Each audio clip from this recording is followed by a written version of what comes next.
Chapter 7. Then Jerubbaal, that is, Gideon, and all the people with him, got up early and put up their tents by the side of the water spring of Haran. The tents of Midian were on the north side of him, under the hill of Moreh in the valley. And the Lord said to Gideon, So great is the number of your people, that if I give the Midianites into their hands they will be uplifted in pride over me and will say, I myself have been my Savior.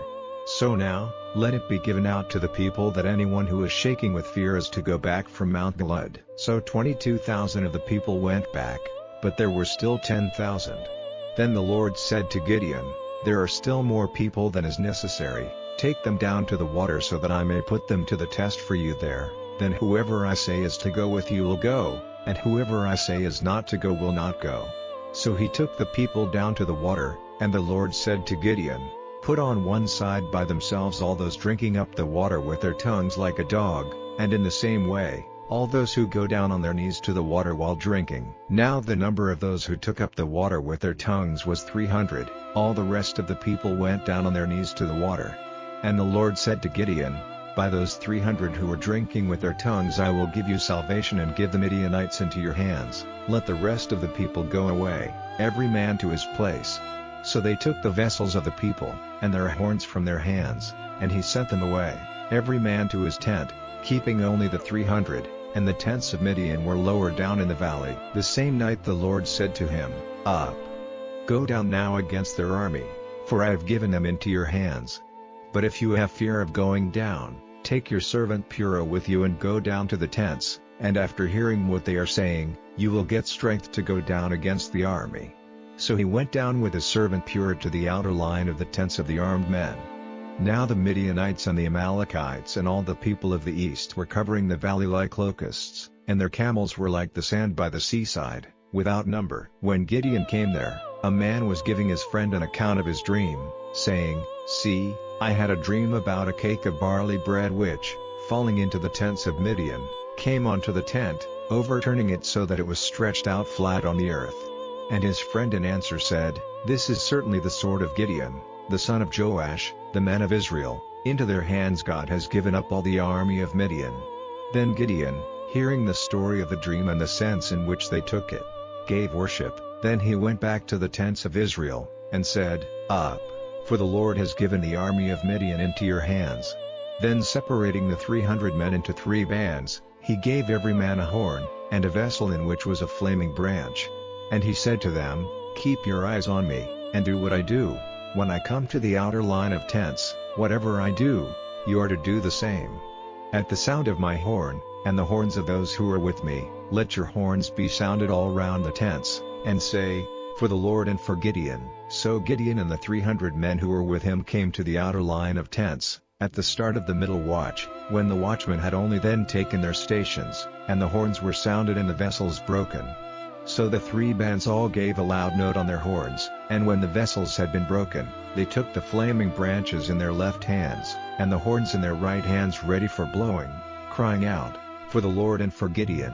Then they made a line round the tents, every man in his place, and all the army, awaking from sleep, came running out, and with loud cries went in flight. And the 300 gave a loud note on their horns, and every man's sword was turned by the Lord against his brother all through the army. And the army went in flight as far as Beth-shittah in the direction of Zeradah, to the edge of Abel-Meholah by Tabbath. And the men of Israel came together from Naphtali and from Asher and Manasseh, and went after Midian. Then Gideon sent through all the hill country of Ephraim saying, Come down against Midian, and keep the ways across Jordan before they come. So all the men of Ephraim, massing themselves together, kept the ways across Jordan. And they took the 2 chiefs of Midian, Oreb and Zeb, and they put Oreb to death at the rock of Oreb, and Zeb they put to death at the place of the grape crushing in Zeb, and they went after Midian. But the heads of Oreb and Zeb they took across Jordan to Gideon. Chapter 8. And the men of Ephraim came and said to him, Why did you not send for us when you went to war against Midian? And they said sharp and angry words to him. And he said to them, What have I done in comparison with you? Is not that which Ephraim took up after the grape cutting better than all the grapes which Abiezer got in from the grape cutting? God has given into your hands the chiefs of Midian, Oreb and Zeb. What have I been able to do in comparison with you? And when he said this, their feeling about him became kinder. Then Gideon came to Jordan and went over it with his 300, overcome with weariness and in need of food. And he said to the men of Succoth, "Give bread cakes to my people, for they are overcome with weariness, and I am going on after Zebah and Zalmunna, the kings of Midian." But the chiefs of Succoth said, "Are the hands of Zebah and Zalmunna even now in your hand that we are to give bread to your army?" Then Gideon said, "Because of this, when the Lord has given Zebah and Zalmunna into my hands, I will have you stretched on a bed of thorns of the wasteland and on sharp stems, and have you crushed as grain is crushed on a grain floor."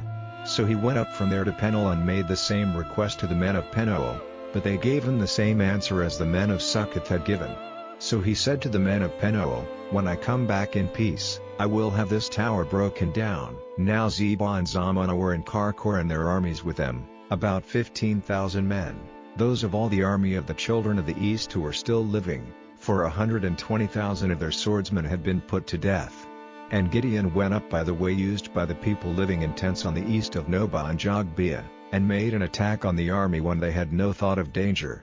And Zebah and Zalmunna went in flight, and he went after them, and took the 2 kings of Midian, Zebah and Zalmunna, and put all the army to the curse. Then Gideon, the son of Joash, went back from the fight, and taking prisoner a young man of the people of Succoth, he got from him, in answer to his questions, a list of the chiefs of Succoth and the responsible men, 77 men.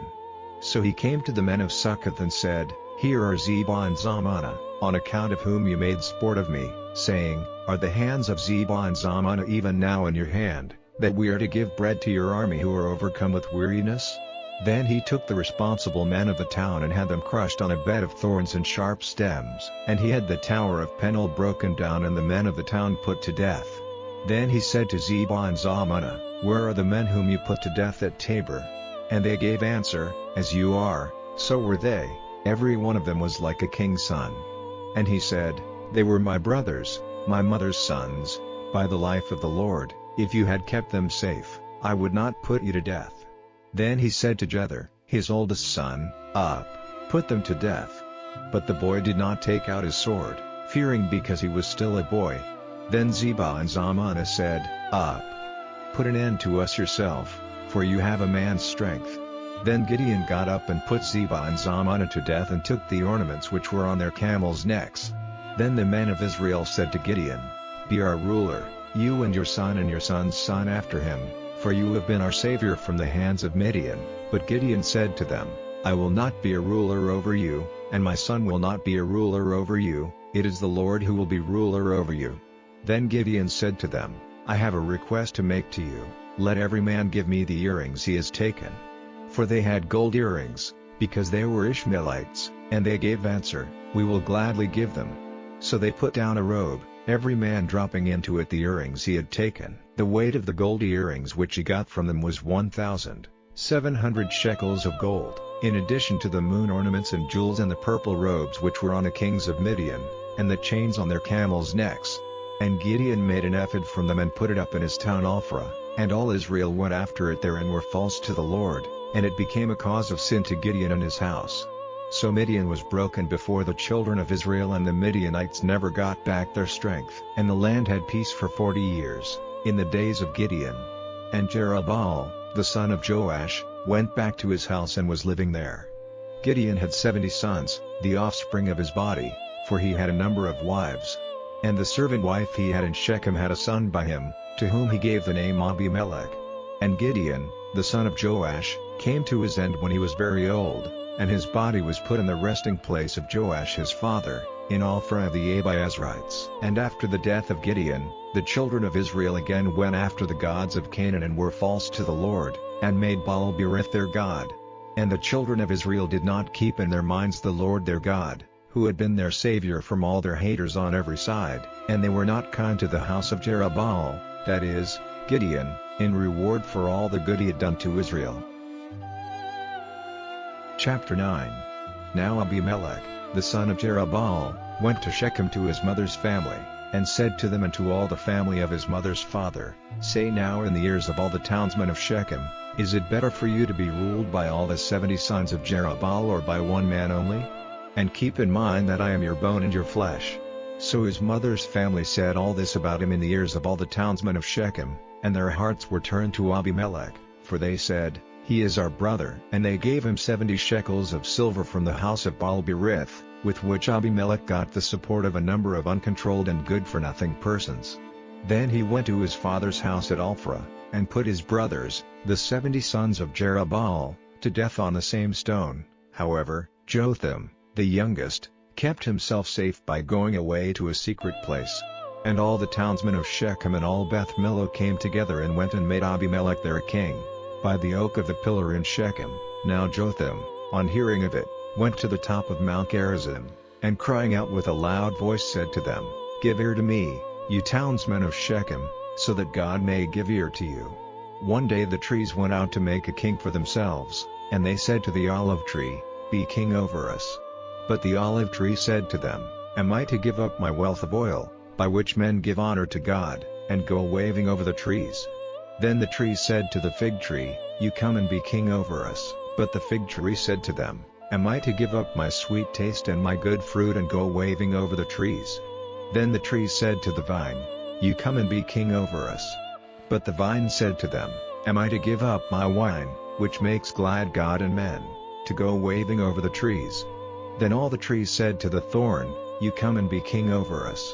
And the thorn said to the trees, "If it is truly your desire to make me your king, then come and put your faith in my shade, and if not, may fire come out of the thorn, burning up the cedars of Lebanon."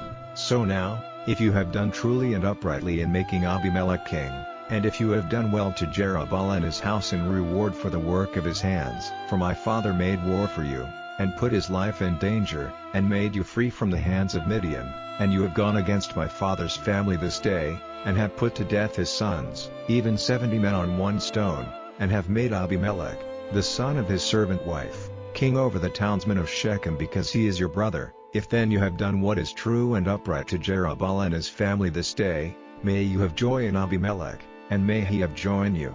But if not, may fire come out from Abimelech, burning up the townsmen of Shechem and Beth Millo, and may fire come out from the townsmen of Shechem and Beth Millo, for the destruction of Abimelech. Then Jotham straightway went in flight to Beer, and was living there for fear of his brother Abimelech.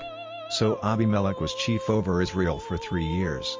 And God sent an evil spirit between Abimelech and the townsmen of Shechem, and the townsmen of Shechem were false to Abimelech, so that punishment for the violent attack made on the 70 sons of Jerubbaal, and for their blood, might come on Abimelech, their brother, who put them to death, and on the townsmen of Shechem who gave him their help in putting his brothers to death. And the townsmen of Shechem put secret watchers on the tops of the mountains, and they made attacks on all who went by on the road and took their goods, and word of this came to Abimelech. Then Gaal, the son of Ebed, came with his brothers, and went over to Shechem, and the men of Shechem put their faith in him. And they went out into their fields and got in the fruit of their vines, and when the grapes had been crushed, they made a holy feast and went into the house of their God, and over their food and drink they were cursing Abimelech. And Gaal, the son of Ebed, said, "Who is Abimelech and who is Shechem, that we are to be his servants? Is it not right for the son of Jerubbaal and Zebul his captain to be servants to the men of Hamor, the father of Shechem? But why are we to be his servants? If only I had authority over this people, I would put Abimelech out of the way, and I would say to Abimelech, make your army strong, and come out." Now Zebul, the ruler of the town, hearing what Gaal, the son of Ebed, had said, was moved to wrath. And he sent to Abimelech at Arumah, saying, "See, Gaal, the son of Ebed, and his brothers have come to Shechem, and they are working up the town against you.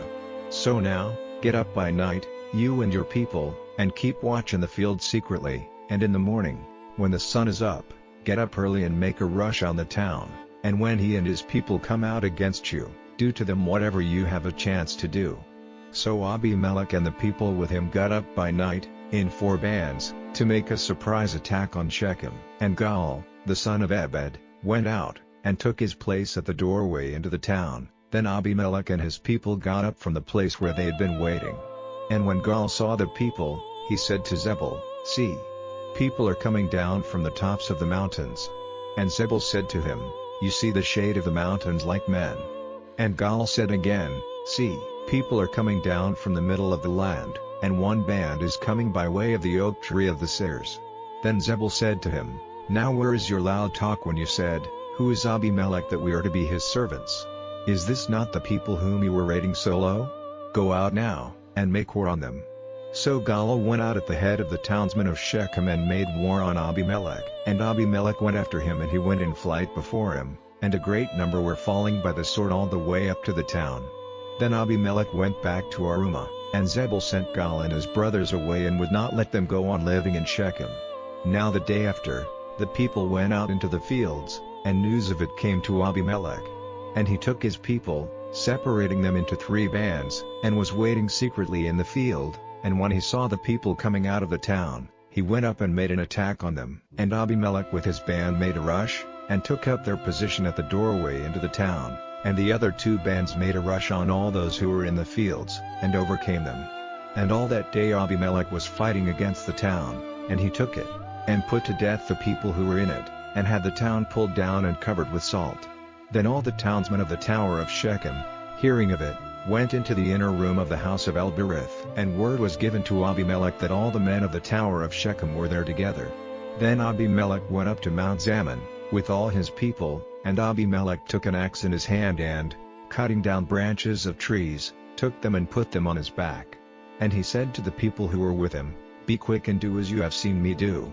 So all the people got branches, every man cutting down a branch, and they went with Abimelech at their head and, massing the branches against the inner room, put fire to the room over them. So all those who were in the tower of Shechem, about 1,000 men and women, were burned to death with it. Then Abimelech went to Thebez, and put his army in position against Thebez and took it. But in the middle of the town there was a strong tower, to which all the men and women of the town went in flight and, shutting themselves in, went up to the roof of the tower. And Abimelech came to the tower and made an attack on it, and got near to the door of the tower for the purpose of firing it. But a certain woman sent a great stone, such as is used for crushing grain, onto the head of Abimelech, cracking the bone. Then quickly crying out to his body servant, he said to him, "Take out your sword and put an end to me straight away, so that men may not say of me, 'His death was the work of a woman.'"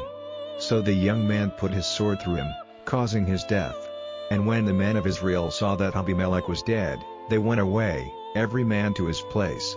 In this way Abimelech was rewarded by God for the evil he had done to his father in putting his 70 brothers to death. And God sent back onto the heads of the men of Shechem all the evil they had done, and the curse of Jotham, the son of Jerubbaal, came on them.